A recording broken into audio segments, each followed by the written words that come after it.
Welcome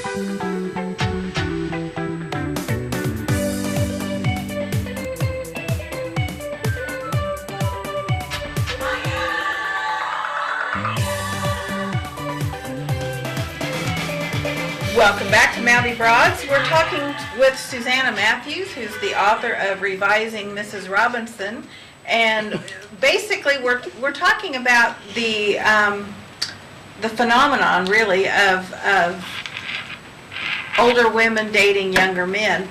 Now, what do you consider an older woman? I mean, as far as the age difference, what do you consider it to be a difference? I looked at people with age gaps of 10 years or more because that's where I noticed that there were some generational differences in terms of the way they were raised, their pop culture references, even values. And in culture, we even have different terms. We have millennials, we have Gen Xers, we have the baby boomers. So I felt like the 10 years was kind of the defining point for an age gap. And I do want to say, if anyone's as much of a TV junkie as I am, I'm starting to see these as major plot lines in a lot of TV shows. Oh, yeah. Younger, Significant Mother, Girlfriend's Guide to Divorce, Empire, which is a huge hit on Fox. So I feel like TV writers are kind of jumping on the bandwagon too. Right. Well, and you know, quite frankly, if two people are in that type of a relationship and they're happy with it, so what? Right, right. Really, you know, right. there can be a lot of outside pressures, but I don't mean to bring everything back to the political, but the other night in the debate, Hillary Clinton said, when they go low, we go high. And I think that's just good advice for how to conduct yourself on or off the political stage. So if there are people who are giving you grief because of something in your relationship, whether it's maybe an interfaith relationship or interracial relationship or age gap relationship, just take the high road every opportunity you have. Yeah, I agree, because it's really, quite frankly, nobody else's business. That's right. Right. Yeah. Right. You know, Jesse Jackson said many years ago that the best deterrent to racism is excellence, and I think that's the best deterrent to every other kind of ism, sexism or otherwise. Just be excellent at your relationship. Let people see the love that's there. Right.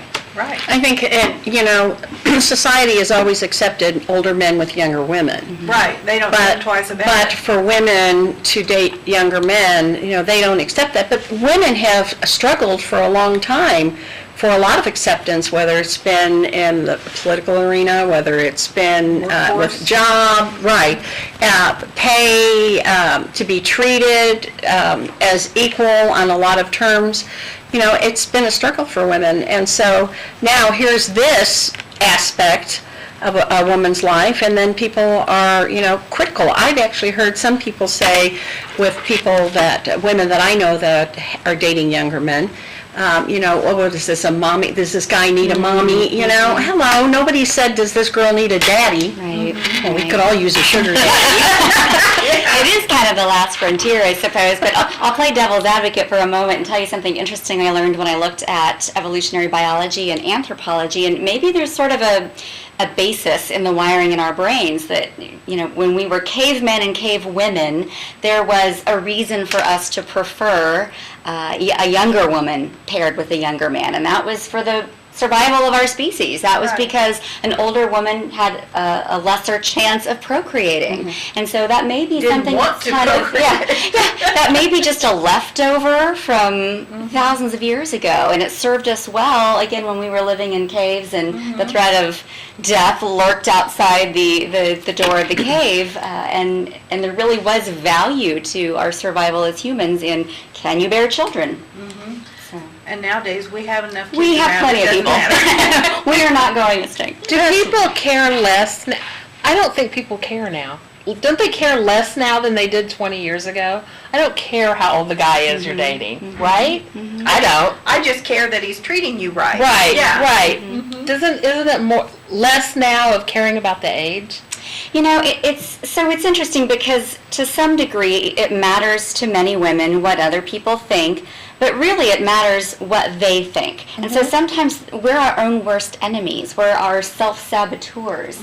So if you can't get over whatever's going on in your own mind that's tripping you up, it doesn't matter if everyone around you is like, hey, you go girl, you go have fun and live, you do you. So sometimes we are in our own way. Well, I always say personally, in my personal life, and everyone who is close to me knows that if you're not a significant person in my life, frankly, Scarlett, you know what I'm saying? Yeah.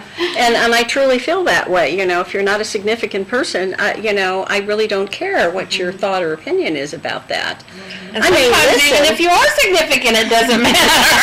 It's true too. My husband may say that, but no, I've always felt like to be strong, and I've said that to my daughter and my granddaughters. Be strong, independent women. Be self-sufficient and be who you are, know who you are, and draw in a man that knows who he is. A confident man. And don't No settle. matter what age he is. Don't settle for somebody who treats you like a second-class citizen. And when we come back from break, I'll have something to say about that too. But we'll be right back. Give us a call, 303-9600. Susanna would love to hear from you.